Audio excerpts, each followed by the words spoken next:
Unlike the majority of gaming YouTube, I have no prior experience to playing Skyward Sword. I may have acquired the Wii back then, but no way did I play anything more than Just Dance and the Wii Sports. So when Nintendo announced that they will be porting the game into the Switch, my Zelda-loving self, whose only credentials is spending 150 hours in Breath of the Wild and finishing its first trial of the sword, was beyond elated. I was dead certain I wanted to play it with motion controls. I remember telling my friend, "Can you imagine using your Joy-Cons as both sword and shield?" I have no idea what I was getting myself into. I don't like the thrust because it's so unnatural. I hate it. I hate it. I hate it. Oh no, I'm gonna die. I hate it. I know it has a long reach. I hate it. I don't know how to parry. So when my game did drop last June, I decided to play it for the very first time on stream. And after 6 months of playing it once a week for a few hours, totaling of 70 hours later, I was finally able to deliver that last fatal blow on the big bad boss. Oh my god, is that it? Was that a complete RNG?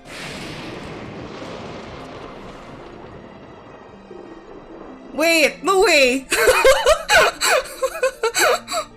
And here I am doing a mini debriefing and review of what it's like to finish Skyward Sword for the very first time in 2022. Story. In canon, Skyward Sword sits at the very start of the Zelda timeline. It is the very first Link and Zelda incarnation we know in the franchise. When I started playing it, everybody who I have met online have always had one comment. This game has the best story in the franchise. I had very high hopes, and boy did it deliver.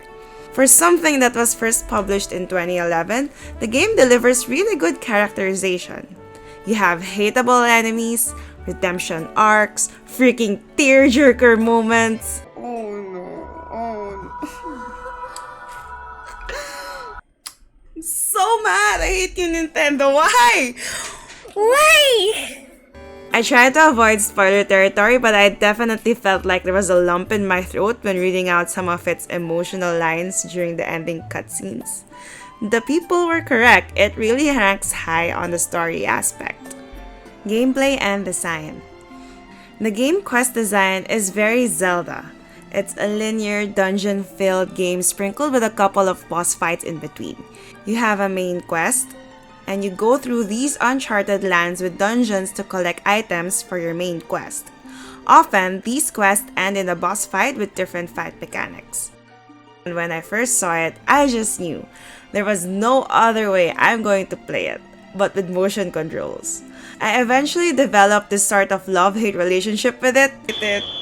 I hate it. I hate it. Fuck. Oh my god, I hate this one!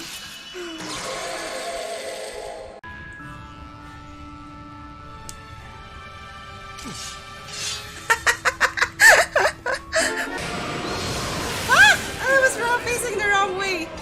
Jesus Christ. Because first off, flying is so freaking hard. I remember having the greatest difficulty during the very first flying mission until I realized you have to keep recalibrating it. Like every 10 to 30 seconds or so. You have to keep pressing Y. You have to keep pressing Y. I'm pretty sure I spent at least 40 minutes for that very first flying mechanic introductory tutorial. Whatever. I know motion controls can get a bit of heat, and I've definitely encountered people in chat that are willing to go on a full-on debate whether motion or button controls are better. And while I do definitely agree that the motion controls can still get a bit janky on the Switch,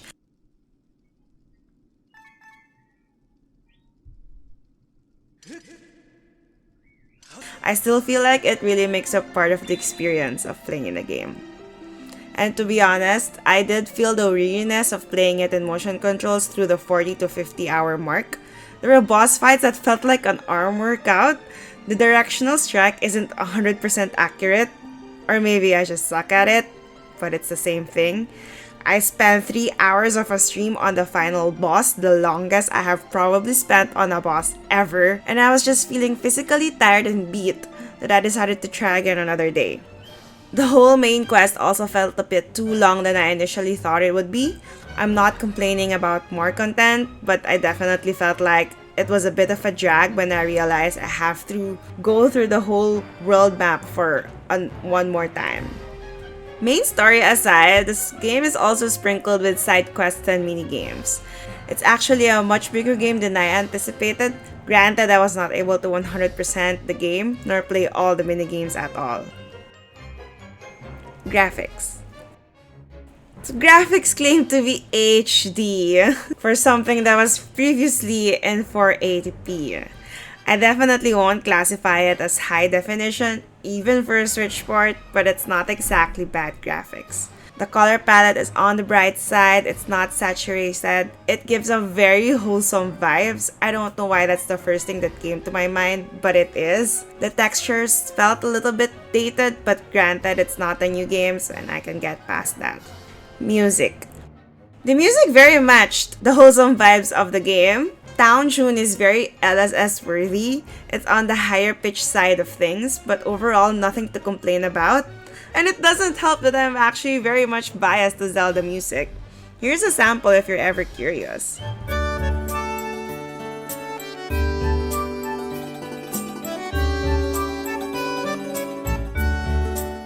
And I remember like 5 to 10 hours into the game and then having that tune just play in my mind over and over and over again.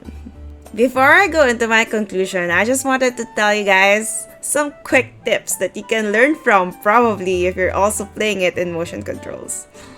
Number 1, as I said before, keep pressing Y. 2, when in doubt, thrust. 3, if there's a chair, sit down. It'll fill your hearts. 4, if you're heading to a new land, talk to the fortune teller. 5, once you can, upgrade your bow to the highest. Trust me on this one. And finally, in combat, don't be like me. Don't be greedy. I hate to say it, but it takes patience.